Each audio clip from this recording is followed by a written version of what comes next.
Hello viewers, my name is Mohammad Shahroz and you are watching my channel Physics with Sir Shahroz and I hope you all are fine. Last video lecture में मैंने आपको projectile motion समझाया था, जिसमें आपको ये बताया था कि projectile motion basically motion in 2 dimension की एक एग्जाम्पल है। इसी तरीके से आज हम मोशन इन 2 डायमेंशन की एक और एग्जाम्पल को डिस्कस करेंगे, जिसको हम कहते हैं सर्कुलर मोशन। अब सर्कुलर मोशन देखें, बहुत कॉमन सी टर्म है, ठीक है ना। जैसे कि मैंने आप लोग सारे बच्चे जानते हैं कि मोशन की 3 टाइप्स होती हैं, एक लीनियर होता है, एक सर्कुलर होता है, एक वाइब्रेटरी मोशन होता है। तो देखें, circular motion basically motion in 2 dimension है। सर्कुलर मोशन को हम अपनी डेली लाइफ के अंदर देखते हैं, जैसे फैन का मोशन क्या है, सर्कुलर है। किसी भी गाड़ी के व्हील का मोशन क्या होता है, सर्कुलर है। प्लैनेटरी मोशन क्या है, सर्कुलर है। इलेक्ट्रॉन का मोशन अराउंड द अर्थ क्या होता है, सर्कुलर है। कोई बॉलर अगर अपना हाथ घुमाएगा तो उसके हाथ का मोशन क्या होगा, सर्कुलर होगा। तो सर्कुलर जो टर्म है वो बेसिकली सर्किल से ली गई है, ठीक है ना। तो देखें, अगर कोई भी body during motion circular path follow करती है तो मैं कहूंगा उस बॉडी का मोशन सर्कुलर है। क्लियर। सर्कुलर मोशन में सबसे इंपॉर्टेंट चीज, हर रोटेटरी या अगर कोई बॉडी सर्कुलर पाथ फॉलो कर रही है तो उसका एक्सिस ऑफ रोटेशन होता है, ठीक है। अब देखें, बेसिकली सर्कुलर मोशन की भी 2 टाइप्स हैं। एक आपके पास है ऑर्बिटल, एक आपके पास होता है स्पिन। ये टर्म्स आपने सुनी होंगी, ये दोनों ही सर्कुलर मोशन में आती हैं, ठीक है ना। अच्छा देखें, फॉर एग्जाम्पल ये जो सर्किल का सेंटर होता है, यहां पे बॉडी का एक्सिस और रोटेशन लाया करता है, ठीक है। अगर किसी बॉडी का एक्सिस ऑफ रोटेशन बॉडी से बाहर मौजूद है, अगर किसी मूविंग बॉडी का एक्सिस ऑफ रोटेशन बॉडी से बाहर मौजूद है तो मैं कहूंगा उसका मोशन क्या है, ऑर्बिटल है, ठीक है। जैसे मैं इसको कहता हूं कि भाई ये जो है वो हमारी अर्थ है, इसे अर्थ कंसीडर कर लें, इसको मून कंसीडर कर लें। अब मून का मोशन क्या होता है, अराउंड दी अर्थ होता है, ठीक है। मून का मोशन क्या है, अराउंड दी अर्थ है। तो देखिए, moon around the earth revolve कर रही है, तो अर्थ इसका एक्सिस ऑफ रोटेशन है, ठीक है। तो इसका मून का axis of rotation outside from the body है, तो मैं कहूंगा ये मोशन ऑर्बिटल है, ठीक है। नाउ अगर अर्थ के खुद के मोशन की बात की जाए तो अर्थ यानी दिन और रात में जो चेंज आता है, ठीक है ना, वो अर्थ के स्पिन मोशन की वजह से आता है। अब अर्थ स्पिन मोशन कैसे, अपने ही एक्सिस के गिर्द घूमती है। अगर किसी बॉडी का axis of rotation inside the body हो तो मैं कहूंगा उसका जो मोशन है वो स्पिन मोशन है। अब देखें, ये मैं मार्कर के मोशन की बात करूं तो ये मार्कर का जो मोशन है वो सर्कुलर तो है, सर्कुलर पाथ फॉलो तो कर रहा है, लेकिन ये ऑर्बिटल है कि स्पिन है, ये मोशन है ऑर्बिटल, क्योंकि इस मार्कर का एक्सिस ऑफ रोटेशन बॉडी से बाहर है तो ऑर्बिटल हुआ। अब देखें, अगेन इस मार्कर का मोशन सर्कुलर है, लेकिन सर्कुलर मोशन की कौन सी टाइप है, सर्कुलर मोशन की स्पिन मोशन में आता है ये, ठीक है, क्योंकि अब मार्कर का axis of rotation with in marker मौजूद है। तो ये डिफरेंस याद रखिएगा कि ऑर्बिटल में और स्पिन मोशन में क्या डिफरेंस होता है।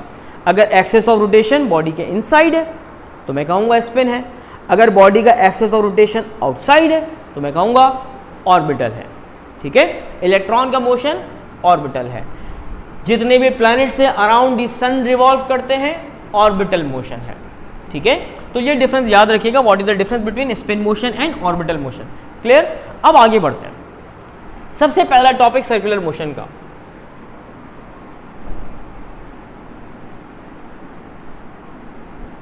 एंगुलर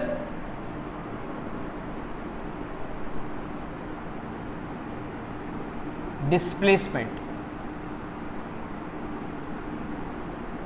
अब देखें एंगुलर डिस्प्लेसमेंट क्या है भाई। देखें जिस तरह लीनियर मोशन में हम डिस्प्लेसमेंट पढ़ते हैं, वेलोसिटी पढ़ते हैं, एक्सेलरेशन पढ़ते हैं, मोमेंटम पढ़ते हैं, इसी तरीके से सर्कुलर या एंगुलर मोशन में एंगुलर डिस्प्लेसमेंट होता है। जब वो बॉडी मूव करेगी तो कोई ना कोई डिस्प्लेसमेंट कवर कर रही है, तो जो रोटेटिंग बॉडी है वो एंगुलर डिस्प्लेसमेंट कवर करेगी, सही है। उसकी जो स्पीड होगी वो एंगुलर स्पीड होगी, उसकी जो एक्सेलरेशन होगी वो एंगुलर एक्सेलरेशन होगी, उसका जो मोमेंटम होगा वो एंगुलर मोमेंटम होगा।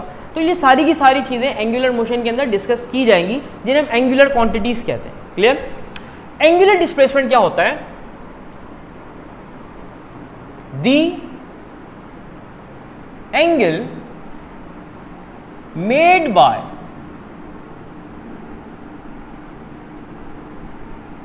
rotating body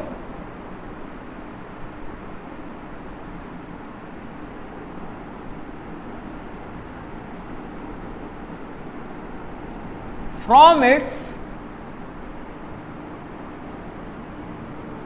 origin or from reference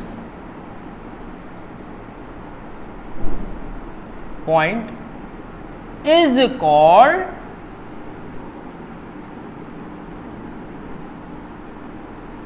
angular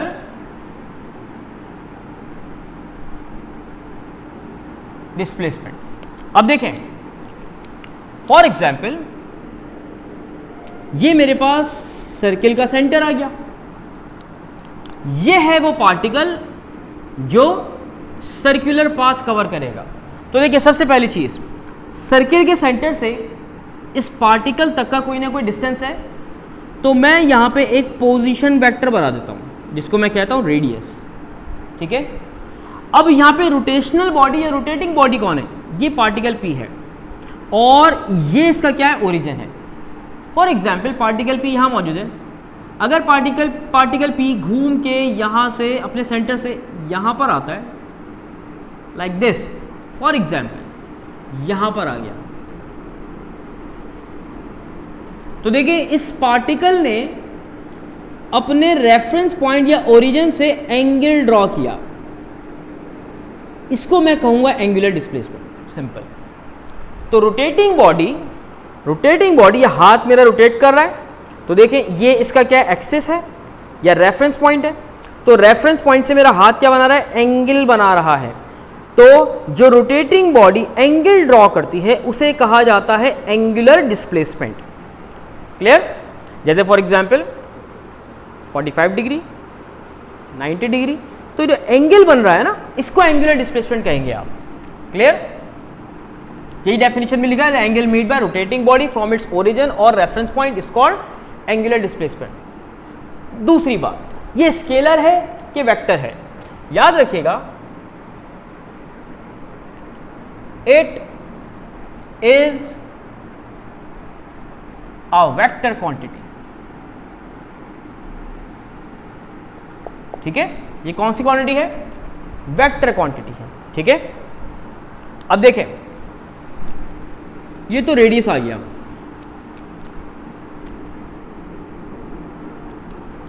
for example इस पॉइंट को मैं नाम देता हूं P और ये आपके पास आ गया पॉइंट Q।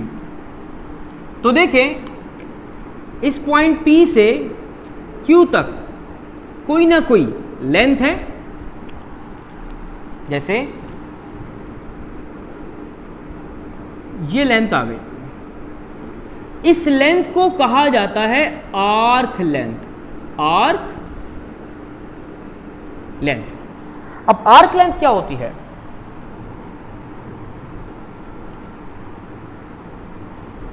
लेंथ बिटवीन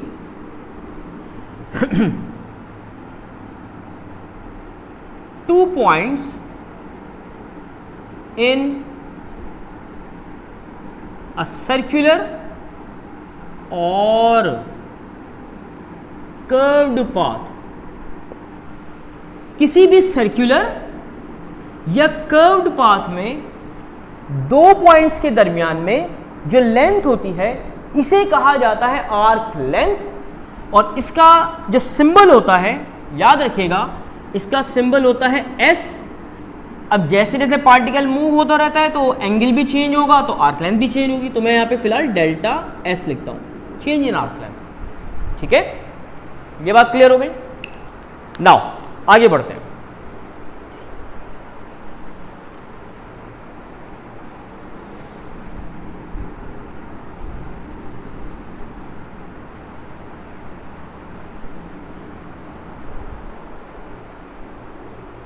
अब मैं आपको समझाने जा रहा हूं कि बेसिकली आर्क लेंथ और एंगुलर डिस्प्लेसमेंट में क्या रिलेशन है, जिसको समझाने के लिए मैं यहाँ पे 2-3 सर्किल ड्रॉ करता हूं।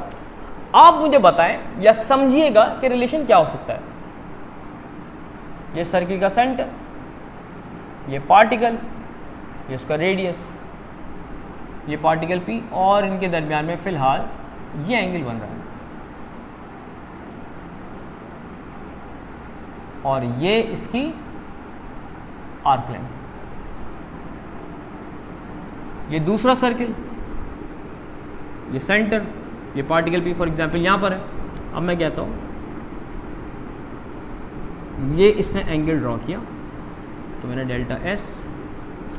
डेल्टा थीटा, और ये इसकी आर्क लेंथ आ गई।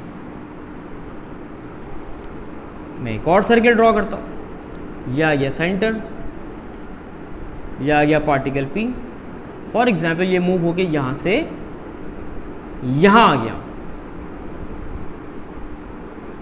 और इसने एंगल तकरीबन 180 डिग्री का एंगल ड्रॉ किया। अब आप समझें किस सर्किल में आर्क लेंथ ज्यादा है, सर्किल नंबर 1 में, सर्किल नंबर 2 में, या सर्किल नंबर 3 में। आप देख के बता देंगे कि सर्किल नंबर 3 में आर्क लेंथ यानी दो पॉइंट्स के दरमियान में जो लेंथ है वो सबसे ज्यादा है। क्यों ज्यादा है? क्योंकि यहां पे एंगल ग्रेटर है, यहां पे एंगल छोटा है तो आर्क लेंथ छोटी है, यहां पे एंगल थोड़ा और बढ़ा तो आर्क लेंथ और इंक्रीज हुई, यहां पे एंगल और इंक्रीज हुआ तो आर्क लेंथ और इंक्रीज हो गई इन दो पॉइंट्स के दरमियान में। तो जैसे जैसे एंगल बढ़ रहा है वैसे वैसे आर्क लेंथ भी बढ़ रही है। तो क्या रिलेशन हुआ इनके दरमियान में? बहुत आसान सी बात है, एक फैक्टर के साथ, एक पैरामीटर के साथ, या एक वेरिएबल के साथ दूसरा वेरिएबल भी इंक्रीज हो तो रिलेशन तो डायरेक्ट हुआ।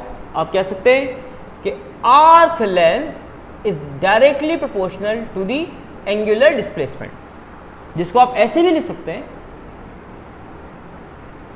Delta S is directly proportional to delta theta. Clear?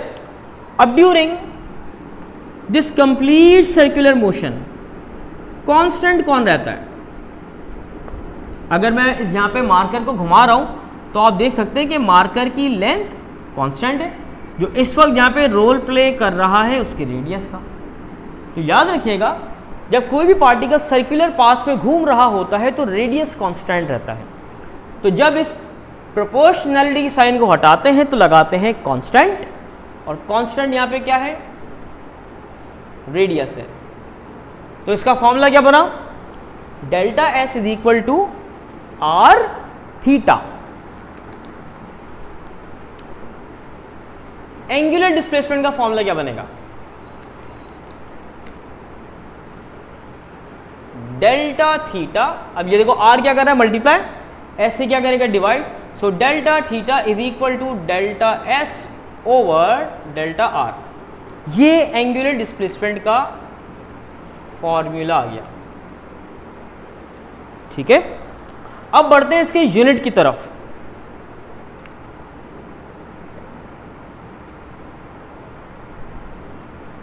याद रखिएगा, एंगुलर डिस्प्लेसमेंट का जो एसआई यूनिट है वो होता है रेडियन। ठीक है, क्या इसका ऐसा यूनिट है? यानी जो सिस्टम इंटरनेशनल यूनिट है वो इसका रेडियन है। लेकिन हम इसको अदर यूनिट में भी मेजर करते हैं, जैसे कि एक और इसका यूनिट है, it can also be measured in degrees, इसे डिग्रीज में भी मेजर किया जाता है। जैसे अगर मैं अपने हाथ को घुमाऊंगा तो यहाँ पे फिलहाल कोई मोशन नहीं हुआ, 0 डिग्री, 45 डिग्री, 90 डिग्री, और अगर मैं हाथ को पूरा घुमाऊँ 180, 270, 360, तो जैसे जैसे मेरा हाथ मूव करता रहेगा वैसे वैसे एंगुलर डिस्प्लेसमेंट चेंज होता रहेगा, और मैं इस एंगुलर डिस्प्लेसमेंट को डिग्रीज में या रेडियन में मेजर करूंगा। क्लियर? नाउ जैसे कि मैंने पहले आपको समझाया था कि एंगुलर डिस्प्लेसमेंट जो है वो आपके पास वेक्टर क्वांटिटी है, तो याद रखिएगा वेक्टर क्वांटिटी की डायरेक्शन भी होती है, ये पॉइंट याद रखिएगा।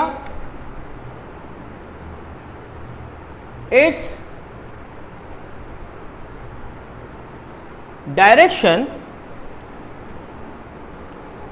Can be find by using right hand rule। Right hand rule के जरिए आप इसकी डायरेक्शन को फाइंड कर सकते हैं। ठीक है, अब देखें सर्कुलर मोशन भी आप ये समझ लें, जब कोई भी पार्टिकल सर्कुलर पाथ कवर करती है तो उसकी डायरेक्शन होती है। जैसे सर्किल का ये सेंटर, ये पार्टिकल P यहाँ पे आ गया, ये रेडियस आ गया। अब देखिए मैंने एरो यहाँ बना दिया। राइट हैंड रूल के जरिए आप एंगुलर डिस्प्लेसमेंट की डायरेक्शन बताएंगे। कैसे? बहुत आसान है। फॉर एग्जाम्पल अगर किसी पार्टिकल का मोशन एंटी क्लॉकवाइज है, सर्कुलर पाथ में तो है लेकिन मोशन क्या एंटी क्लॉकवाइज, तो ये थंब बताता है एंगुलर डिस्प्लेसमेंट की direction. Clear? In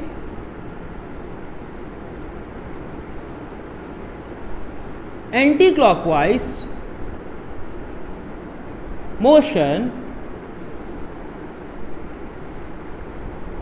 the direction of angular displacement is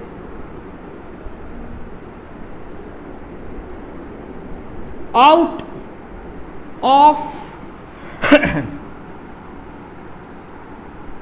the plane. याद रखिएगा, अब ये पार्टिकल है सर्कुलर पाथ में मूव कर रहा है, ये पूरा का पूरा बोर्ड या फिर ये मेरे पास क्या बना हुआ प्लेन, ये एक प्लेन है। ठीक है, तो देखिए थंब की डायरेक्शन का है, प्लेन से आउटवर्ड है, तो ये थंब बताएगा कि डायरेक्शन ऑफ एंगुलर डिस्प्लेसमेंट क्या है। इसी तरीके से अगर ये पार्टिकल, मैं एक और डायग्राम बना दूं यहाँ पे, थोड़ी छोटी कर देता हूँ,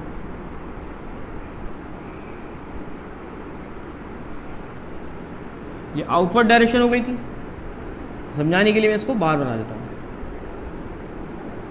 फिलहाल बाहर निकल थीटा की direction.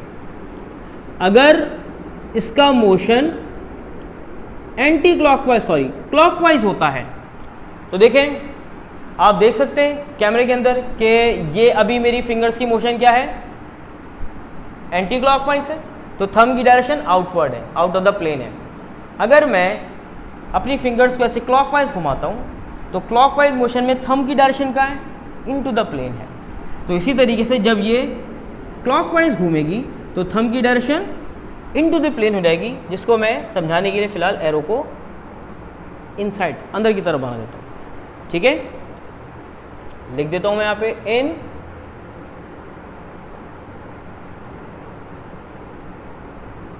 Clockwise motion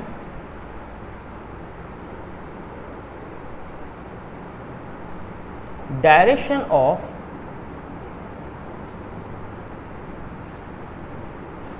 angular displacement is into the plane। ठीक है, एक और बात याद रखिएगा सबसे इंपॉर्टेंट, अगर मोशन एंटी क्लॉकवाइज है तो एंगुलर डिस्प्लेसमेंट हमेशा कंसीडर किया जाता है पॉजिटिव। तो यहां पे एंगुलर डिस्प्लेसमेंट पॉजिटिव है। अगेन अगर मोशन क्लॉकवाइज होगा तो एंगुलर डिस्प्लेसमेंट क्या हो जाएगा? नेगेटिव। क्लियर? अब देखें, मैं यहां पे एक और सर्किल बनाता हूं समझाने के लिए। ये तो मैंने वर्टिकल सर्किल बनाया है, अब मैं हॉरिजॉन्टल सर्किल बनाता हूं। ये सर्किल का सेंटर, ये मेरे पास पार्टिकल आ गया। अब मैं कहता हूं कि ये पार्टिकल का मोशन क्या है? एंटी क्लॉकवाइज से। Again right hand rule apply करूंगा। तो देखें, जब हॉरिजॉन्टल सर्कुलर मोशन होगा, याद रखें ये वर्टिकल है, ये हॉरिजॉन्टल सर्कुलर मोशन है, राइट हैंड रूल अप्लाई करूंगा। सॉरी, ये एंटी क्लॉकवाइज मोशन है। पार्टिकल का मोशन एंटी क्लॉकवाइज है, ठीक है। तो एंटी क्लॉकवाइज मोशन है, तो थंब की डायरेक्शन कहां है? अपवर्ड। तो एंगुलर डिस्प्लेसमेंट की डायरेक्शन भी कहां होगी? अपवर्ड।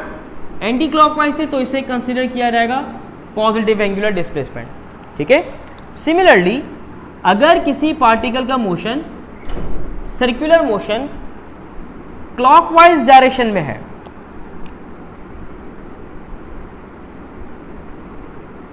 अब ये क्लॉकवाइज डायरेक्शन में है, तो यही राइट हैंड रूल में ऐसे अप्लाई करूंगा, लाइक दिस। पहले थंब की डायरेक्शन क्या थी? अपवर्ड। अब थंब की डायरेक्शन कहाँ आ गई? डाउनवर्ड। तो ये डायरेक्शन हो गई एंगुलर डिस्प्लेसमेंट की। एंटी क्लॉकवाइज मोशन में पॉजिटिव था, क्लॉकवाइज मोशन में नेगेटिव है। क्लियर? आई होप आपको ये तमाम चीजें अच्छे तरीके से समझ में आ गई होंगी, ठीक है। अच्छा जी, तीसरा पॉइंट याद रखें, एंगुलर डिस्प्लेसमेंट हमेशा along the axis of rotation होता है। It is always along the axis of rotation, ठीक है। तो ये मैंने आपको समझाया एंगुलर डिस्प्लेसमेंट। फिर हम आगे इसके रिलेशन की तरफ आते हैं कि डिग्री और रेडियन का क्या रिलेशन है, ठीक है। इसको लिखना चाहते हैं लिख लें, स्क्रीनशॉट ले लें या पेन पेपर पे लिख लें, ठीक है, क्योंकि अब मैं बोर्ड को इरेज करूंगा, ठीक है।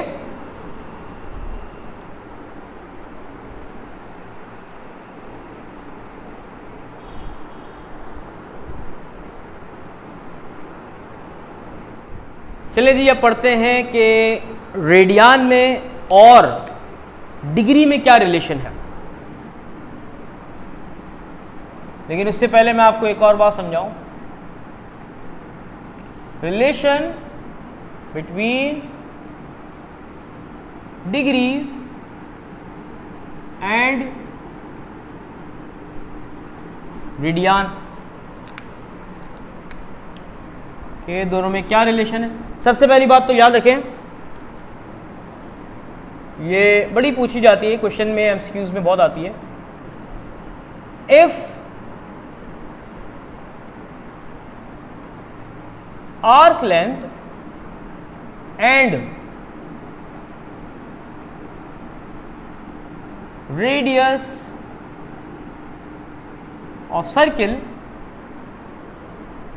Are equal, then it is equal to 1 radian. ये कह रहा है कि अगर किसी सर्किल का, जैसे फॉर एग्जांपल ये मैंने सर्किल ड्रॉ कर लिया, ये सर्किल का सेंटर, ये पार्टिकल है जो मूव कर रहा है, ये आ गया इसका रेडियस। फॉर एग्जाम्पल मैं कहता हूं कि भाई जो रेडियस है वो है कितना, 40 सेंटीमीटर का है। रेडियस कितना है? चलिए 40 बहुत ज़्यादा हो गया, मैंने कहा रेडियस कितना है, 4 सेंटीमीटर का है, ठीक है। अब ये पार्टिकल मूव होकर यहां से यहां आ जाता है, ये एंगुलर डिस्प्लेसमेंट आ गया, इसको मैंने डेल्टा थीटा कह दिया। तो देखिए इन दो पॉइंट्स के दरमियान में भी कोई ना कोई लेंथ है ना, तो इस लेंथ को याद होगा, मैंने बताया था कि ये कहलाती है आर्क लेंथ, इसको हम डेल्टा एस कह देते हैं। तो रेडियस कितना है 4 सेंटीमीटर। फिर कहते हैं कि इन दो पॉइंट्स के दरमियान में जो लेंथ है वो भी 4 सेंटीमीटर ही है, मतलब रेडियस और आर्क लेंथ बिल्कुल बराबर है। तो मैं कहूंगा वो क्या कहलाएगा 1 रेडियन, वो 1 रेडियन के इक्वल होगा। ठीक है, एक तो ये तरीका हो गया 1 रेडियन का। दूसरा देखें, मैंने आपको फॉर्मूला क्या पढ़ाया था, as we know that S बराबर होता है आर थीटा के, या ऐसे लिख लें डेल्टा एस बराबर है आर डेल्टा थीटा के। अब देखें इन 1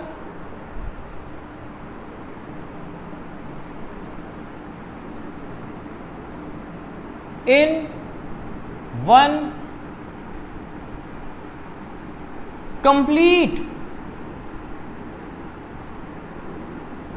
rotation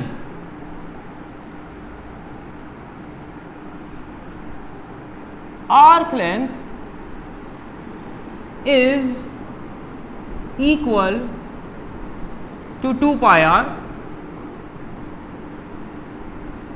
and theta is equal to 360 degree. ये तो आप लोगों को पता होगा कि जब एक कंप्लीट रोटेशन होती है तो कंप्लीट रोटेशन में जो डिग्रीज बनती हैं, फॉर एग्जांपल ये देखें 0, 90, 180, 270, 360, तो अगर किसी पार्टिकल की एक रोटेशन कंप्लीट हो जाए तो उसमें जो एंगल बराबर होता है वो किसके बराबर होता है 360 के बराबर होता है। देखिए ना, इसी तरीके से अगर मैं मार्कर को घुमाऊं तो ये देखिए ये सर्कुलर पाथ बना रहा है, ठीक है ना। तो अगर इसकी एक रोटेशन कंप्लीट हो जाएगी तो 1 कंप्लीट रोटेशन में आर्क लेंथ किसके बराबर होगी, तो याद रखिएगा in 1 complete rotation arc length is equal to 2 pi R. तो क्या चीज याद रखेंगे इनका रिलेशन बनाने के लिए कि in 1 complete rotation theta is equal to 360 degree और जो आर्क लेंथ होती है वो बराबर किसकी होती है 2 पाई आर के बराबर होती है। ठीक है, तो हमने रिलेशन निकालना है, कैसे निकालेंगे, बहुत आसान है। अब देखिए फॉर्मूला में जहां पे एस है, एस की जगह पे आप लिख दें 2 pi R is equal to R लिखा है, आर लिख दें, थीटा की जगह पे लिख देंगे यहां पे 360 डिग्रीज। अब देखिए सेम कौन है, रेडियस से रेडियस कैंसिल, तो ये जो 2 पाई है ये बेसिकली 2 पाई रेडियन बराबर किसके है 360 डिग्रीज के है।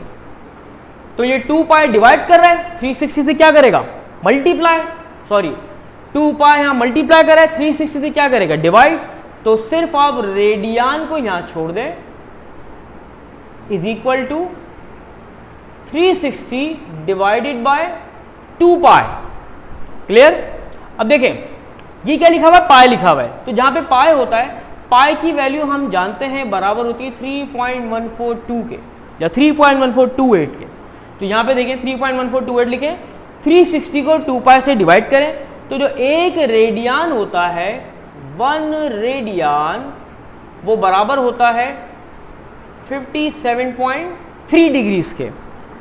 ये एमसीक्यू दे बेटा, ये पूछा जाता है 1 रेडियन इज इक्वल टू, तो याद रखिएगा 1 radian is equal to 360 degree. तो ये तो एक कांस्टेंट है कि एक रेडियन बराबर जो है वो 57.3 डिग्रीज के इक्वल है। ठीक है, आगे बढ़ते हैं और मजीद डिग्री और रेडियन में क्या रिलेशन है। ठीक है, अब देखें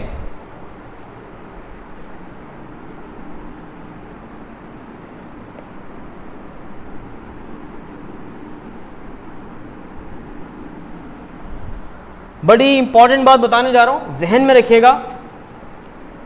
ये मैंने एक कंप्लीट सर्किल बना लिया। अब मैं क्या कहता हूं, मैं क्या करता हूं, मैं इस सर्किल को 4 हिस्सों में तोड़ देता हूं। इस सर्किल को मैंने 4 हिस्सों में तोड़ दिया। अब देखें ये जो एंगल है वो 0 डिग्री, ये आपके पास क्या बनेगा 90, ये आपके पास क्या बनेगा 180, ये आपके पास क्या बनेगा 270 डिग्री।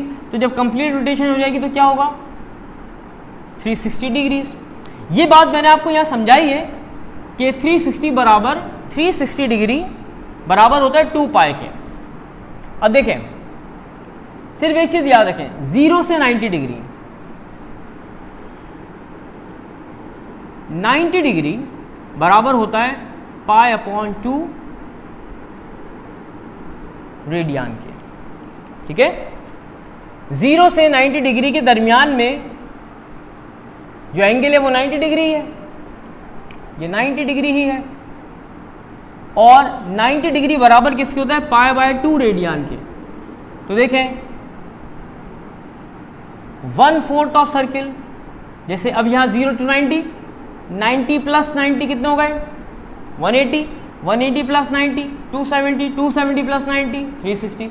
अब देखें 90 और 180 में कितना डिफरेंस है 90 का ही है, तो ये भी बराबर है पाई बाय 2 के, ये भी बराबर है पाई बाय 2 के, ये भी बराबर है पाई बाय 2 के। अब देखें किस तरीके से हम डायरेक्ट फाइंड कर सकते हैं। जैसे 90 डिग्री पहली याद, सिर्फ ये आप याद रखें कि 90 डिग्री बराबर पाई बाय 2 के। तो देखें 90 प्लस 90 कितने हो गए 180। अब रेडियन पे आ रहे हैं, 1 पाई बाय 2 कितने पाई बाय 2 हो गए 2 पाई बाय 2, तो 1 पाई बाय 2 2 पाई बाय 2, तो आप कह सकते हैं कि 2 पाई बाय 2, 2 से 2 कैंसिल, तो आप कह सकते हैं 180 डिग्री बराबर है पाई रेडियन के। याद रखिएगा 180 degree is equal to pi radian. Clear. अब सिर्फ क्या करते रहेंगे पाई बाय 2 को ऐड करते रहेंगे। देखिए 0 plus 90 90, 0 plus 90 90, 90 plus 180 sorry 90 plus 90 180, 180 plus 90 270। तो अब ऐड करते रहे। अब 273 डिग्री सॉरी 270 डिग्री कितने रेडियन के बराबर है, तो गिन लें यहाँ पे pi by 2, 2 pi by 2, 3 pi by 2, तो 270 कितने पाई बाय 2 पे बन रहा है 3 पाई बाय 2 पे बन रहा है। ऐड कर लें, ये हो जाएगा 3 पाई बाय 2। क्लियर। अब दोबारा ऐड करते रहे pi by 2 pi by 2 pi by 2, जब 4 पाई बाय 2 हो जाएंगे 4 पाई बाय 2, तो ये बराबर किसके होगा 360 डिग्रीज के होगा। 2 1 2 2 2 4। Now you can say that 360 degree is equal to 2 पाई।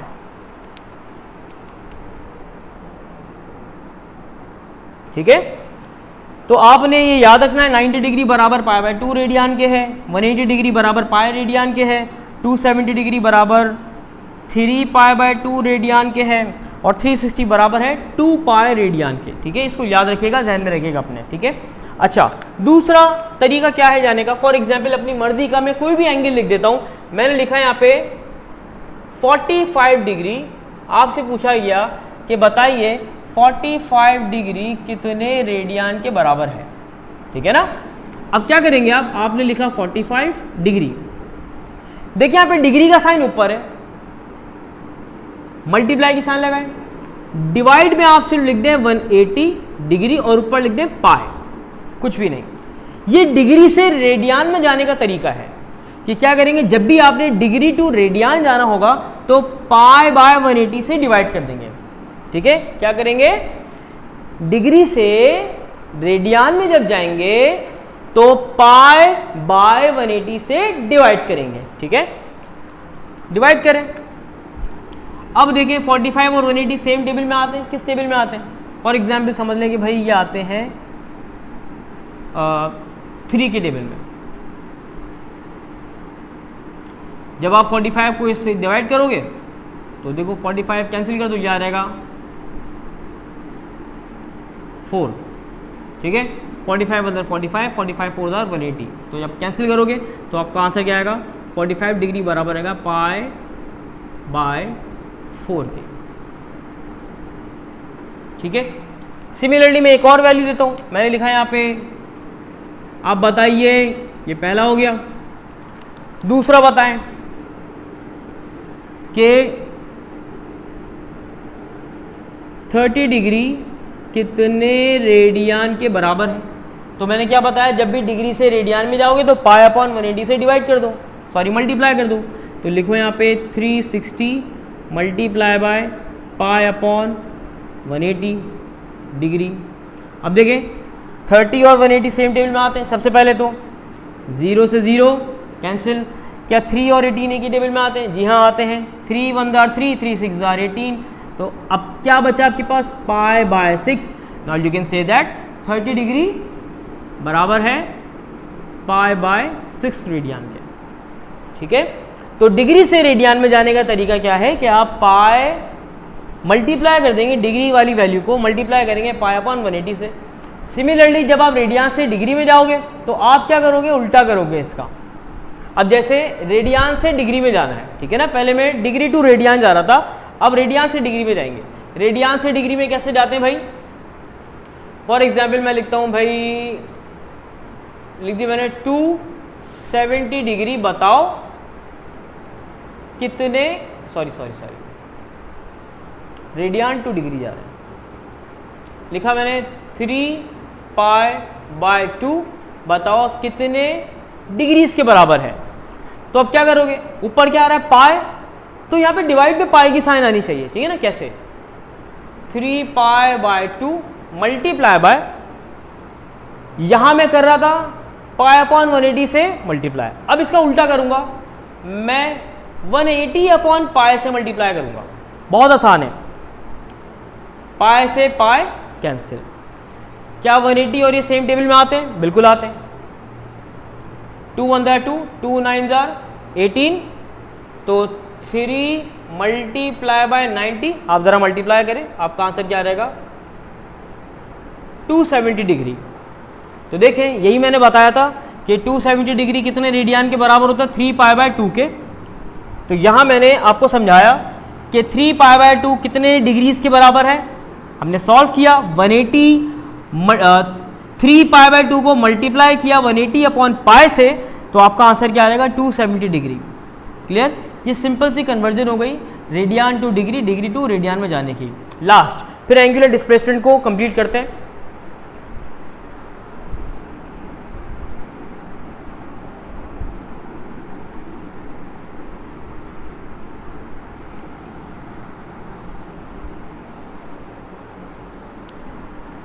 अब देखें, समझिएगा, 1 रोटेशन, ये मैंने एक साइकिल पूरा किया, ठीक है। तो जब भी 1 रोटेशन होगी तो आर्क लेंथ, जैसे मैंने पहले समझा था, फॉर्मूला आपके पास क्या है, S is equal to R theta, ठीक है। तो 1 रोटेशन में आर्क लेंथ बराबर होती है 2 पाई आर के, ठीक है। तो जब 2 रोटेशन होगी,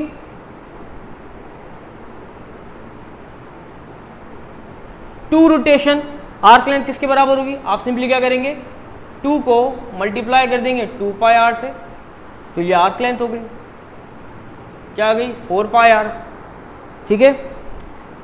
3 रोटेशन होगी, पूछा जाता है सवाल में कि भाई जब कोई पार्टिकल अपनी 3 साइकिल पूरी करेगा तो बताओ जो आर्क लेंथ होगी वो किसके बराबर होगी। तो आर्क लेंथ किसके बराबर होगी, कुछ भी नहीं करेंगे आप, लिखा आपने 3 मल्टीप्लाई बाय 2 पाई आर, तो आप क्या लिख दोगे, 6 पाई आर। इसी तरह जब अगर कोई particle numbers of rotation complete करेगा तो आर्क लेंथ किसके बराबर हो जाएगी, n पाई आर के, ठीक है। अब मैं यहां पे एक जनरलाइज फॉर्म लिख रहा हूं फॉर्मूले की, कि कुछ भी नहीं करना, मैंने लिखा n s is equal to R theta. n क्या है, याद रखिएगा, n यहां पर नंबर ऑफ रोटेशन है, ठीक है। ये हमारा एंगुलर डिस्प्लेसमेंट कवर हो गया, ठीक है। एंगुलर डिस्प्लेसमेंट से रिलेटेड जो इंपॉर्टेंट चीज़ें थी वो मैंने आपको समझा दी। अब हम बढ़ते हैं आगे नेक्स्ट टॉपिक की तरफ। जी स्टार्ट करते हैं next topic.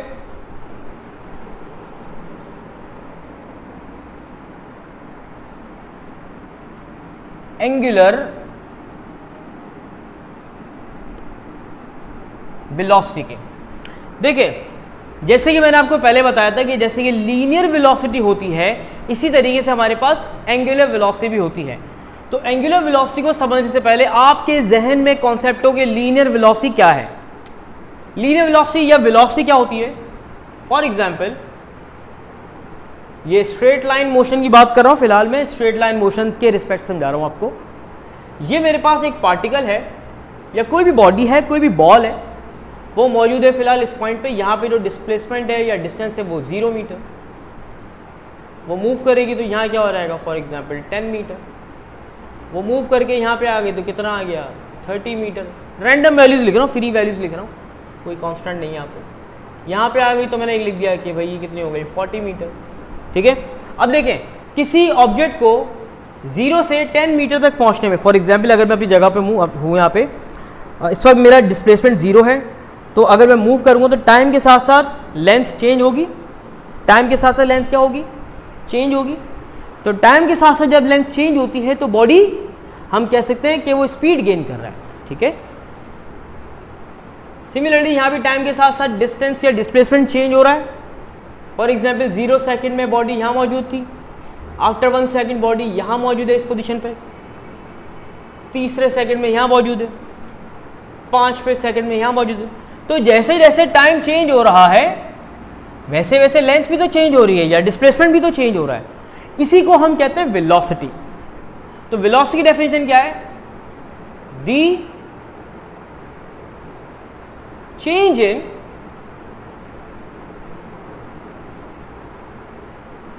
Displacement in unit time is called velocity. ये सिंपल वेलोसिटी हो गई जो लीनियर में कंसीडर की जाती है, लेकिन मैं आपको यहां समझा रहा हूं एंगुलर वेलोसिटी। एंगुलर वेलोसिटी की डेफिनेशन क्या होनी चाहिए? फॉर एग्जांपल ये मेरे पास आ गया सेंटर, ये मेरे पास आ गया रेडियस, और ये फॉर एग्जांपल पार्टिकल यहां मौजूद है। फॉर एग्जांपल मैं कहता हूं कि इस वक्त पार्टिकल ने जो एंगल ड्रॉ किया है वो रेस्ट में अभी मूव नहीं हुआ, तो इसका जो θ1 जो एंगल है वो क्या है? 0 है, और टाइम 1 कह लें कि वो भी क्या है? 0 सेकेंड। आफ्टर सम टाइम, कोई किसी भी टाइम बाद, ये पार्टिकल मूव होके यहां से यहां आ जाता है, तो ये मेरे पास θ2 आ गया। अब यहां इसने कितना एंगल ड्रॉ किया हुआ? For example 30 degree. अब 0 से 30 डिग्री तक पहुंचने में कोई ना कोई टाइम तो लगा होगा ना, तो टाइम के साथ साथ एंगल में चेंज आ रहा है। कितना टाइम लगा? फॉर एग्जाम्पल मैं कहता हूं जो t2 टाइम है वो लगा 1 सेकेंड। आफ्टर 1 सेकेंड ये पार्टिकल मूव होके यहां पे आ जाता है, θ3। पहले एंगल इसने ये बनाया, फिर एंगल ये बनाया, ठीक है, ये θ3 है। मैंने कहा कि यहाँ पे जो एंगल है फॉर एग्जाम्पल 70 डिग्री है, और 70 डिग्री कितने टाइम में कवर किया? इसने कवर किया फॉर एग्जाम्पल 2 सेकेंड में। समझ आई? तो टाइम के साथ साथ एंगल में चेंज आ रहा है, और आप देख सकते हैं इसकी कोई ना कोई स्पीड भी है। तो टाइम के साथ साथ एंगल में जितना ज़्यादा चेंज आएगा, मैं कहूँगा उसकी एंगुलर वेलोसिटी इतनी ज़्यादा होगी। तो एंगुलर वेलोसिटी को आप डिफाइन कैसे करेंगे? दी change in angular displacement per unit time, ठीक है। सेम वही डेफिनेशन है, सिर्फ फर्क क्या था?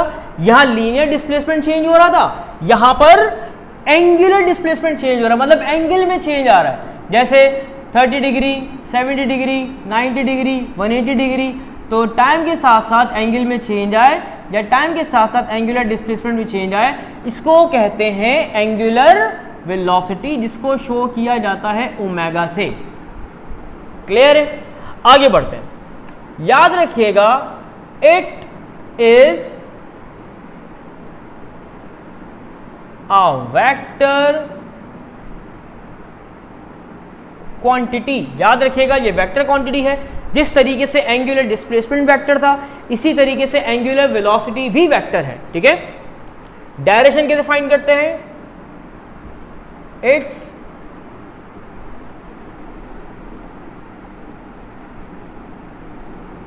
direction can be found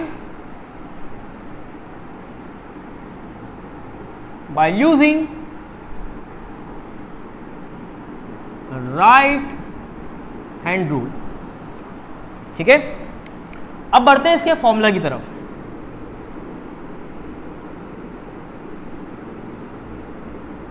formula क्या होगा भाई? देखें, वेलोसिटी का फॉर्मूला पढ़ते हैं हम, v is equal to delta s over T. Angular velocity के फॉर्मूले पे आएंगे तो जहां पे v है, v की जगह पे मैं यहां पे लिख दूंगा ओमेगा, इस पे वेक्टर की साइन। यहां पे क्या है? डेल्टा s है, यानी डिस्प्लेसमेंट चेंज हो रहा है। यहां पे जो चेंज होगा वो एंगुलर डिस्प्लेसमेंट हो जाएगा delta theta divided by time में रहेगा। तो देखो एंगुलर वेलोसिटी का फॉर्मूला क्या बना? Omega is equal to delta theta upon T. Clear? Change जो बराबर होता है, चेंज बराबर होता है थीटा 2 माइनस थीटा 1। लिख दो यहां पे theta 2 minus theta 1 over T. ये आ गया इसका फॉर्मूला। ठीक है, अब समझते हैं इसका यूनिट। यूनिट क्या होगा? हम डायरेक्ट इसके एसआई यूनिट की बात करते हैं। इसका एसआई यूनिट हमेशा याद रखिएगा, एंगुलर डिस्प्लेसमेंट का एसआई यूनिट क्या था? रेडियन।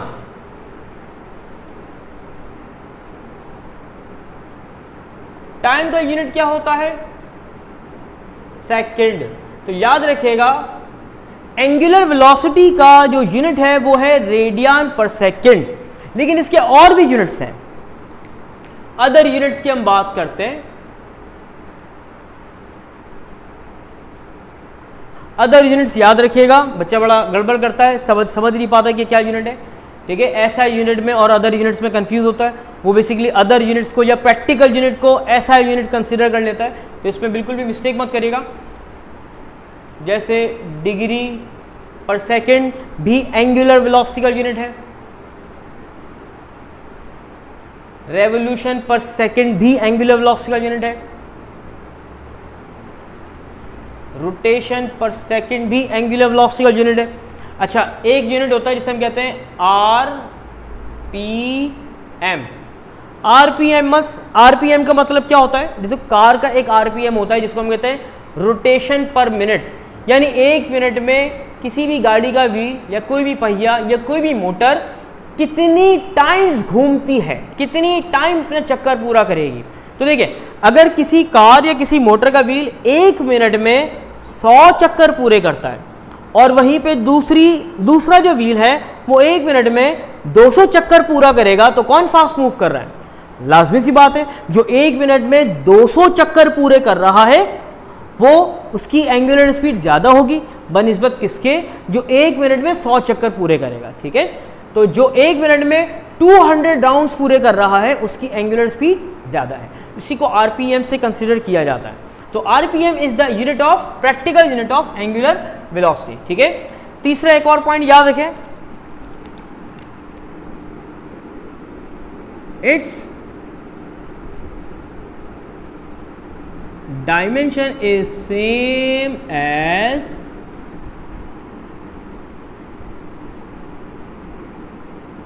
फ्रीक्वेंसी, यानी फ्रीक्वेंसी की डायमेंशन होती है, फ्रीक्वेंसी और एंगुलर वेलोसिटी इन दोनों की डायमेंशन होती है 1/t। याद रखिएगा, ये पूछा जाता है कि dimension of angular velocity is same as, तो याद रखिएगा फ्रीक्वेंसी और एंगुलर वेलोसिटी की डायमेंशन बिल्कुल सेम है और वो डायमेंशन क्या है? 1/t है। ठीक है, अब आते हैं इसकी डायरेक्शन पर, सबसे इंपॉर्टेंट चीज, डायरेक्शन कैसे फाइंड करेंगे। देखें,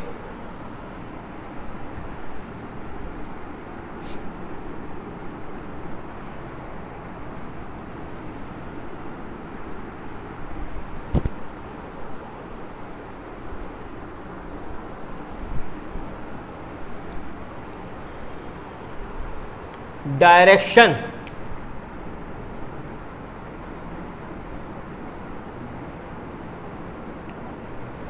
देखिए जब भी बात की जाएगी डायरेक्शन की तो आपके पास जो एंगुलर क्वांटिटीज है वहां पे राइट हैंड रूल यूज होगा, ठीक है ना, डायरेक्शन फाइंड करने के लिए। कैसे, देखो ये मेरे पास हॉरिजॉन्टल सर्कुलर मोशन है,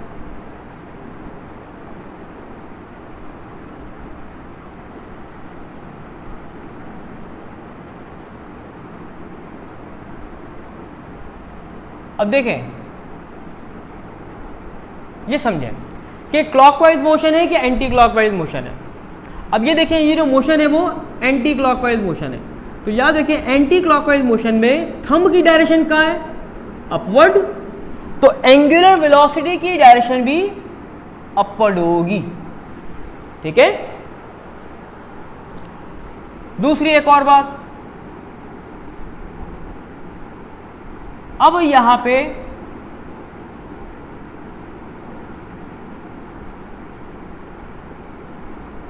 पार्टिकल कैसे मूव कर रहा है, इन क्लॉकवाइज डायरेक्शन, ये एंटी क्लॉकवाइज था, अब ये क्लॉकवाइज है, तो क्लॉकवाइज रोटेशन में थंब की डायरेक्शन कहां है, डाउनवर्ड, तो एंगुलर वेलोसिटी की डायरेक्शन भी डाउनवर्ड हो गई।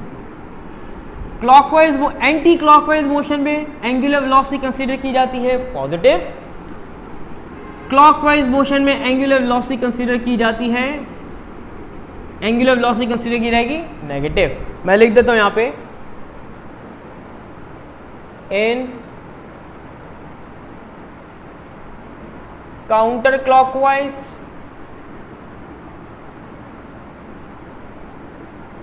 Motion omega is positive, omega मतलब एंगुलर वेलोसिटी, काउंटर क्लॉकवाइज मतलब एंटी क्लॉकवाइज मोशन, ठीक है, घड़ी की अपोजिट डायरेक्शन में। ये इंपॉर्टेंट पॉइंट है। दूसरा इंपॉर्टेंट पॉइंट याद रखें, इन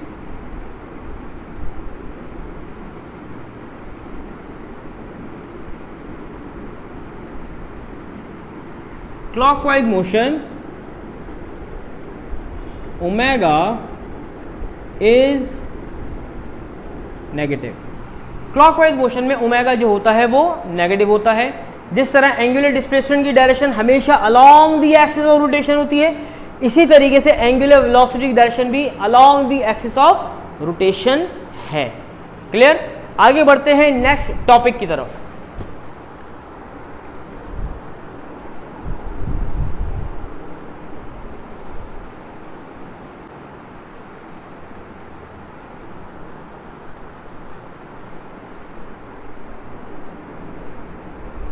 जी नेक्स्ट टॉपिक की तरफ बढ़ते हैं आगे। नेक्स्ट जो हमारा टॉपिक है वो है एक्सेलरेशन, सॉरी एंगुलर एक्सेलरेशन। अच्छा देखें, जब भी एंगुलर एक्सेलरेशन की बात की जाती है तो एक्सेलरेशन समझ लें, एक्सेलरेशन की टर्म हमेशा तब इस्तेमाल होती है जब किसी भी मूविंग बॉडी की स्पीड अप हो या किसी भी मूविंग बॉडी की स्पीड डाउन हो। ठीक है, तो इन दोनों, जब स्पीड अप हो रही है तब भी बॉडी एक्सेलरेट कर रही है, स्पीड डाउन हो रही है तब भी बॉडी एक्सेलरेट कर रही है। क्लियर? दूसरी बात मैं आपको समझाऊं कि चले स्पीड का मैग्नीट्यूड चेंज हो, कम या ज्यादा हो। दूसरी एक और बात समझाऊं कि अगर किसी भी मूविंग बॉडी के डायरेक्शन में भी अगर चेंज आता है तब भी मैं कहूंगा बॉडी एक्सेलरेट कर रही है। क्लियर? अब चाहे वो लीनियर मोशन में हो या एंगुलर मोशन में हो, स्पीड का मैग्नीट्यूड चेंज होगा तब भी बॉडी एक्सेलरेट कर रही है, स्पीड की डायरेक्शन चेंज होगी तब भी बॉडी एक्सेलरेट कर रही है। क्लियर? मैं आपको एक मिसाल देता हूं भाई। देखिए, हम जब फैन को ऑन करते हैं तो क्या एकदम उसकी स्पीड बढ़ जाती है? नहीं, टाइम के साथ साथ उसकी स्पीड इंक्रीज होती रहती है। तो जैसे जैसे टाइम के साथ साथ फैन फास्ट मूव होना शुरू होगा तो मैं कहूँगा वो एक्सेलरेट कर रहा है। क्लियर? लेकिन एक वक्त आएगा कि फैन फिर एक कांस्टेंट स्पीड के साथ मूव करना शुरू कर देगा, तो वहाँ पे उसकी acceleration zero, speed constant, angular acceleration zero हो गई। ठीक है, अगर मैं फैन को ऑफ करता हूँ तो फिर आप ऑब्जर्व करेंगे कि फैन की स्पीड डिक्रीज होनी शुरू हो जाएगी। तो देखिए, अगर स्पीड इंक्रीज हो रही है तब भी एक्सेलरेट कर रहा है, स्पीड डिक्रीज हो रही है तो तब भी एक्सेलरेट कर रहा है। क्लियर? नाउ डेफिनेशन इसकी समझते हैं कि एंगुलर एक्सेलरेशन की डेफिनेशन क्या है।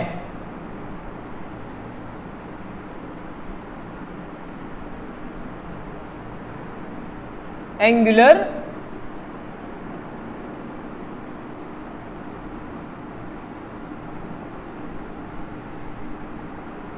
एक्सेलरेशन, क्योंकि ये एंगुलर एक्सेलरेशन की बात कर रहा है तो यहां जो स्पीड में चेंज आएगा वो एंगुलर स्पीड में चेंज आएगा। याद रखिएगा, एंगुलर स्पीड में चेंज आ रहा है। ठीक है ना?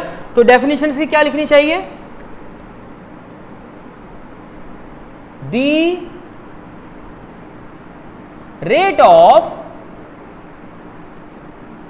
Change in angular velocity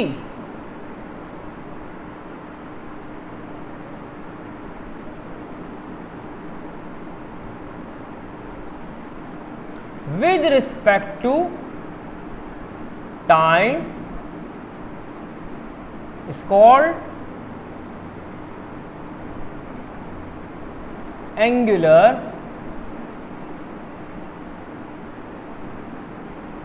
acceleration.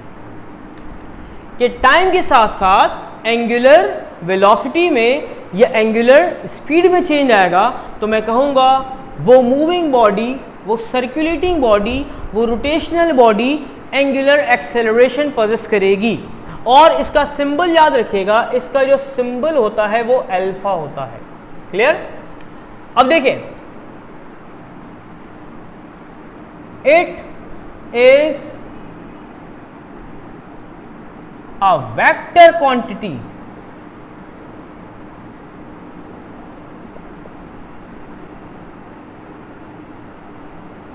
whose direction can be found by using right hand rule. Clear? अब देखें, एक मिसाल देता हूं। ये सर्किल का सेंटर, ये पार्टिकल आ गया। ठीक है, अब याद रखिएगा मैं यहां पे एंगुलर स्पीड को चेंज कर रहा हूं।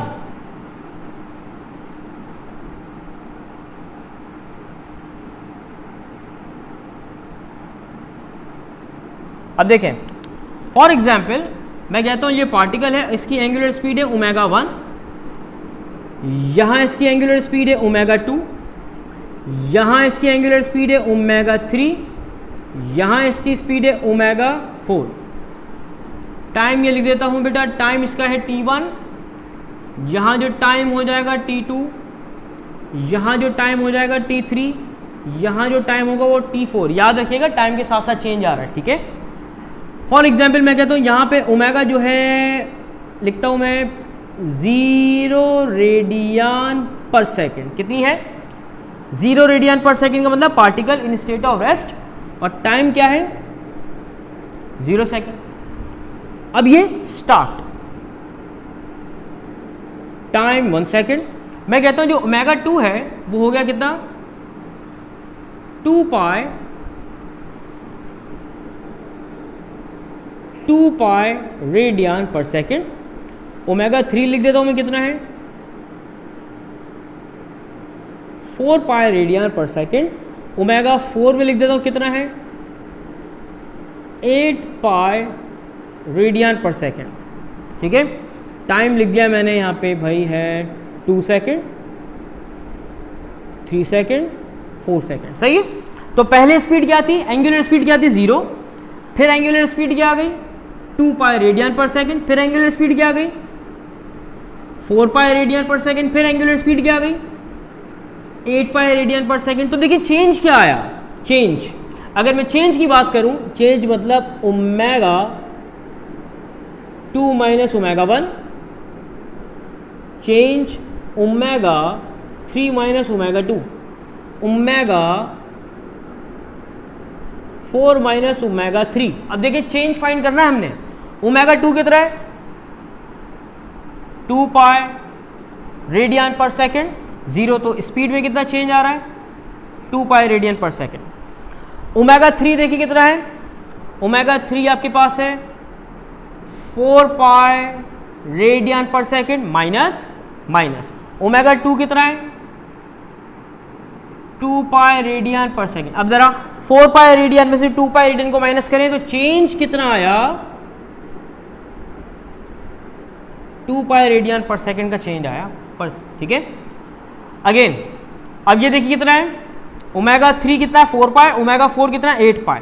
तो ओमेगा 4 जहां पे है वहां लिख दिया 8 पाई रेडियन पर सेकेंड माइनस 4 पाई रेडियन पर सेकेंड। माइनस करें 8 पाई में से 4 पाई को माइनस कर दें तो आपका आंसर आ जाएगा 4 पाई रेडियन पर सेकेंड। तो देखें स्पीड में क्या आता जा रहा है, टाइम के साथ साथ चेंज आता जा रहा है। तो देखें जैसे जैसे एंगुलर स्पीड में चेंज आता रहेगा विद रिस्पेक्ट टू टाइम, तो मैं कहूंगा वो बॉडी पोजेस कर रही है एंगुलर एक्सेलरेशन। तो खैर ये मैंने एग्जाम्पलरी आपको समझाया है, जैसे जैसे एंगुलर स्पीड का मैग्नीट्यूड बढ़ता रहेगा angular speed angular acceleration possess करेगी बॉडी, ठीक है। अब आगे बढ़ते हैं इसके फॉर्मूला की तरफ।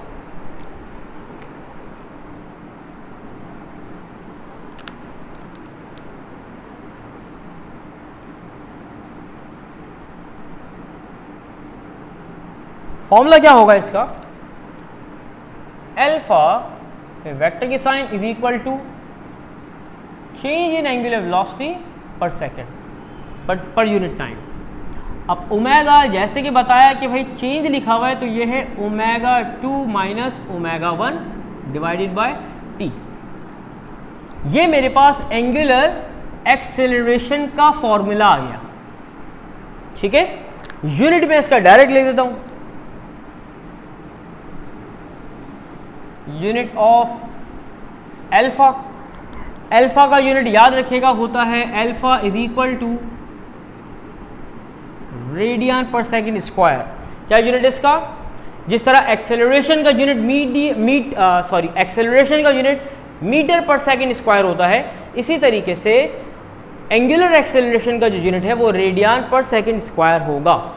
लास्ट इसकी डायरेक्शन की बात करते हैं। अगेन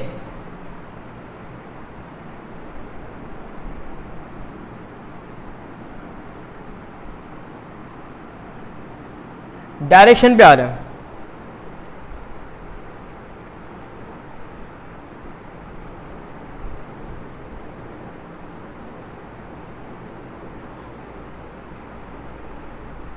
अब देखिए ये पार्टिकल है जो कि मूव कर रहा है इन एंटी क्लॉकवाइज डायरेक्शन, ठीक है। याद रखिएगा स्पीड में चेंज आ रहा है। अच्छा, हम जब एंटी क्लॉकवाइज डायरेक्शन की बात करेंगे तो जैसे मैंने पहले बताया था थंब जो है वो मेंशन करता है डायरेक्शन ऑफ एंगुलर क्वांटिटीज को। तो देखें अब ये पार्टिकल मूव कर रहा है इन एंटी क्लॉकवाइज डायरेक्शन, तो थंब की डायरेक्शन क्या है, थंब की डायरेक्शन है अपवर्ड, तो अल्फा की डायरेक्शन भी अपवर्ड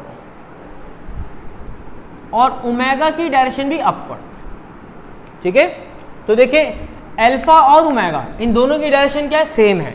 तो याद रखिएगा इन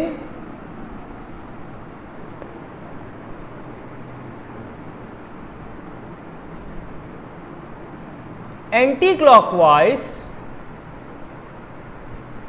rotation alpha and omega both are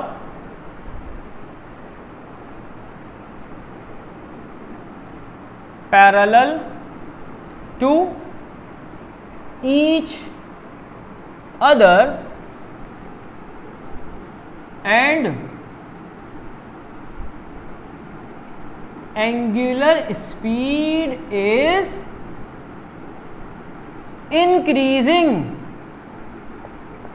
याद रखिएगा कि जब एक्सेलरेशन के केस की बात की जाएगी, तो अगर एक्सेलरेशन की बात की जा रही है, तो अगर आपके पास पार्टिकल एंटी क्लॉकवाइज, पार्टिकल की एंटी क्लॉकवाइज रोटेशन है, तो एंटी क्लॉकवाइज रोटेशन में अल्फा और ओमेगा दोनों एक दूसरे से पैरेलल होते हैं, यानी दोनों की डायरेक्शन बिल्कुल सेम है। और याद रखिएगा कि इसका मतलब है कि एंगुलर स्पीड इंक्रीज हो रही है।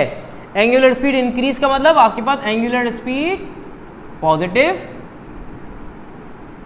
एंगुलर स्पीड आपके पास पॉजिटिव है और अल्फा भी आपके पास पॉजिटिव है। क्लियर? दूसरी तरफ हम देखते हैं कि अगर पार्टिकल की रोटेशन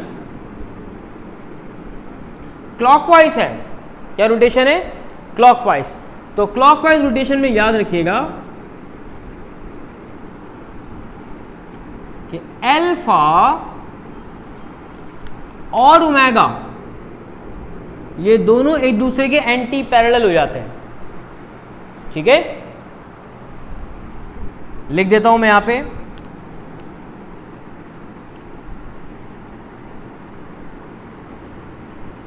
इन क्लॉकवाइज रोटेशन अल्फा मतलब एंगुलर एक्सेलरेशन एंड ओमेगा मतलब angular velocity, both are anti parallel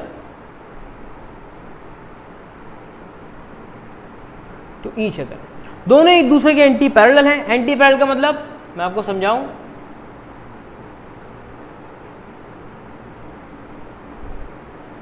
angular speed is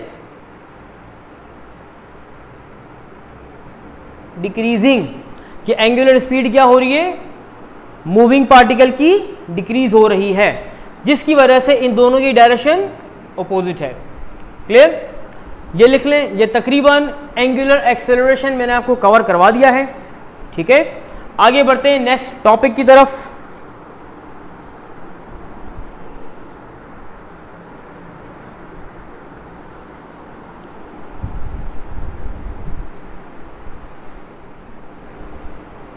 हाँ जी, अब समझते हैं कि लीनियर और एंगुलर क्वांटिटीज में रिलेशन क्या है, जिसमें सबसे पहले डिस्कस किया गया है relation between linear and angular velocity. अब देखिए समझिएगा, फॉर एग्जांपल ये मेरे पास पार्टिकल है, जिससे मेरे पास जो है वो चाबी है, कीज हैं कुछ। अब मैं इसको सर्कुलर पाथ पे घुमा रहा हूँ। इस वक्त इस पार्टिकल की एंगुलर वेलोसिटी एग्जिस्ट करती है, क्योंकि देखिए टाइम के साथ साथ ये अपना एंगल चेंज कर रहा है, तो मैं कहूँगा इसकी एंगुलर वेलोसिटी है। लेकिन अगर मैं इसको घुमाते घुमाते एकदम ऐसे छोड़ देता हूँ, गायब, अब इसने जाते हुए पाथ कैसा फॉलो किया, देखिए समझिएगा। फॉर एग्जाम्पल ये पार्टिकल था, ये पार्टिकल P आ गया, सेंटर से पार्टिकल तक का डिस्टेंस से रेडियस है।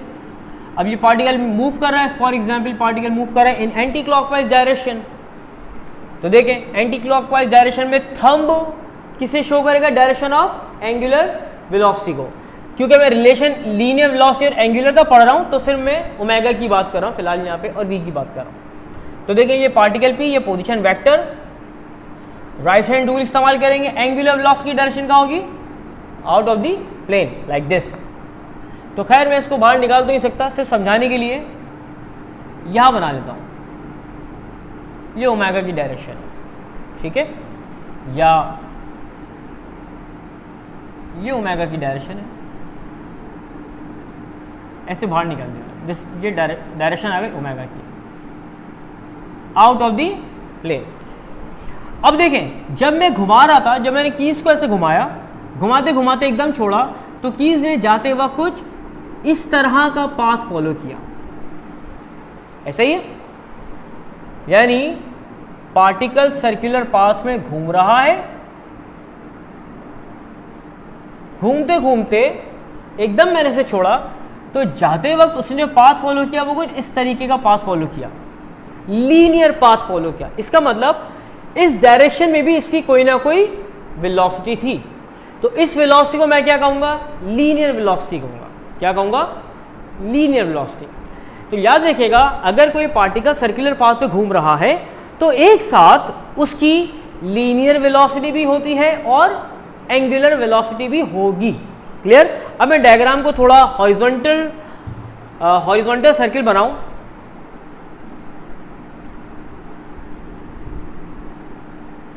अब देखें,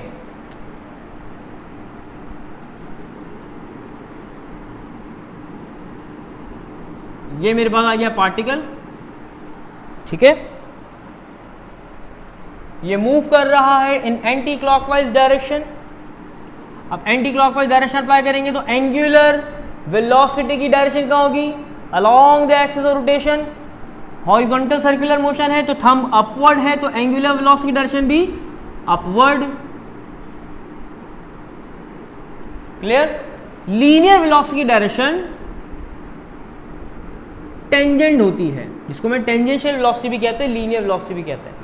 तो देखें, ये आर मेरे पास पोजीशन वेक्टर आ गया। तो देखें यहाँ पे 3 पैरामीटर हैं, 3 वेरिएबल हैं, ओमेगा, आर, वी। ठीक है, एंगुलर वेलोसिटी है, आर है और वी है। तो मैं जितना ज़्यादा फास्ट रोटेट करूंगा, जितनी ज़्यादा एंगुलर वेलोसिटी होगी, उसके साथ साथ लीनियर वेलोसिटी भी उतनी ज़्यादा इंक्रीज होती रहेगी। क्लियर। अगर इन तीनों को मिला के बनाऊं तो इन तीनों में जो एंगल होता है,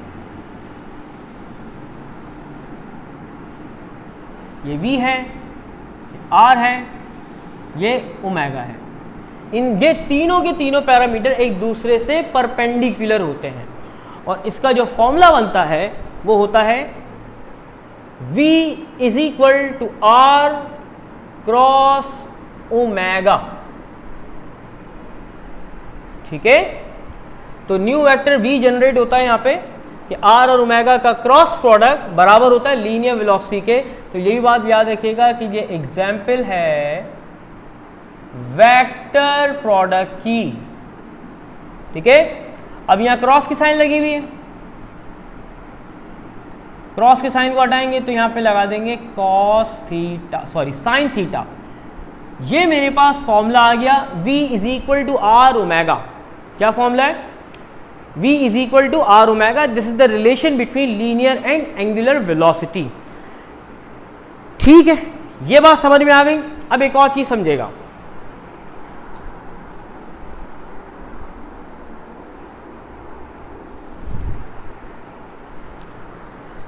हाँ, चाबी उठाने गया था, फेंक दी थी उधर समझाने के लिए, आप समझे गए थे ध्यान से। अब देखें, आप जरा ऑब्जर्व करें, क्या इस मूविंग पार्टिकल की एंगुलर स्पीड में कोई चेंज आ रहा है? No, there is no change in angular speed. तो सिर्फ और सिर्फ यहां पर एंगुलर वेलोसिटी एग्जिस्ट करती है और लीनियर वेलोसिटी एग्जिस्ट करती है, और लीनियर वेलोसिटी की डायरेक्शन टेंजेंट होती है सर्कुलर पाथ से। ठीक है, अब मैं इसको स्पीड अप करना शुरू करता हूं।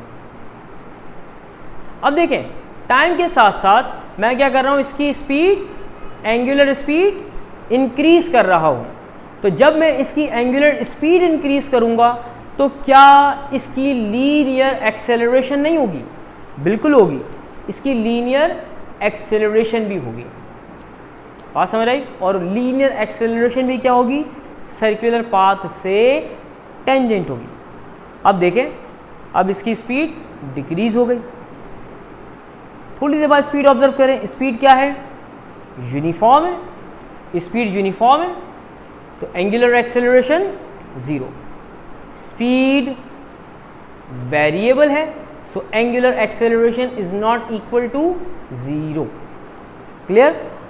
जैसे जैसे एंगुलर एक्सेलरेशन इंक्रीज होगी या एंगुलर स्पीड इंक्रीज होगी या एंगुलर स्पीड में चेंज आएगा, उसी के साथ लीनियर एक्सेलरेशन भी पॉजेस करेगी। ठीक है, अब मैं छोड़ दिया तो अब देखिए किसी भी डायरेक्शन में ये रैंडमली टेंजेंशियल इसने मूव किया। क्लियर है ना, समझ आ गई बात? ठीक है, अब देखें यहां पर in case of relation between linear velocity and angular velocity आपके पास जो ओमेगा था वो कांस्टेंट था, लेकिन in case of linear acceleration and variable acceleration omega मतलब angular acceleration sorry angular velocity क्या है? वेरिएबल है, चेंज आ रहा है। ठीक है, अगर एंगुलर स्पीड में चेंज आएगा तब ही एंगुलर एक्सेलरेशन एग्जिस्ट करेगी और लीनियर एक्सेलरेशन एग्जिस्ट करेगी। उसका भी फॉर्मूला क्या बनेगा? यहां मैंने बेटा v लिखा है, यहां पे अब फॉर्मूला में v की जगह पे आ जाएगा a is equal to r is the position vector cross omega है, तो अब क्या आ जाएगा? अल्फा आ जाएगा। सही है, क्लियर है, बात समझ में आ गई? अच्छा अब देखें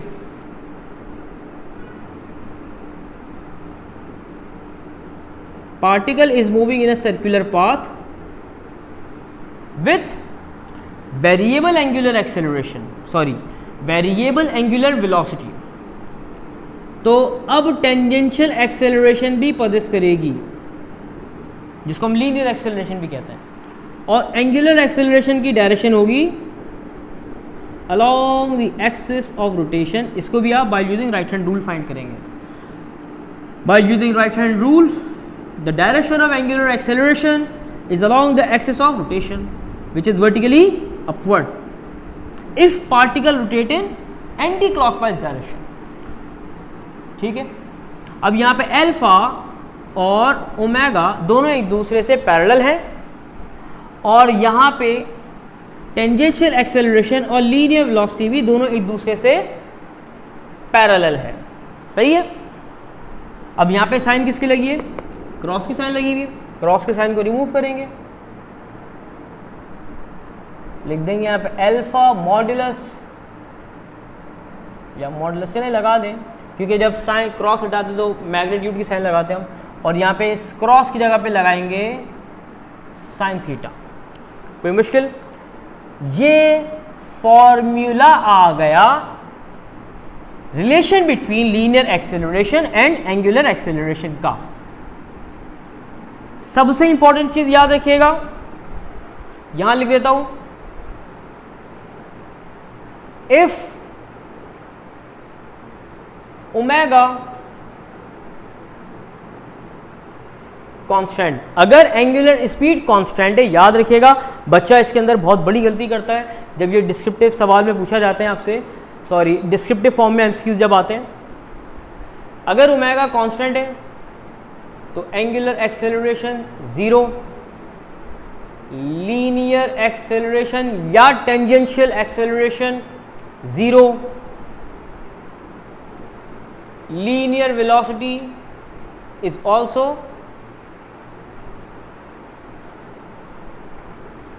constant। clear? अगर ओमेगा वेरिएबल है तो लीनियर वेलोसिटी भी वेरिएबल होगा।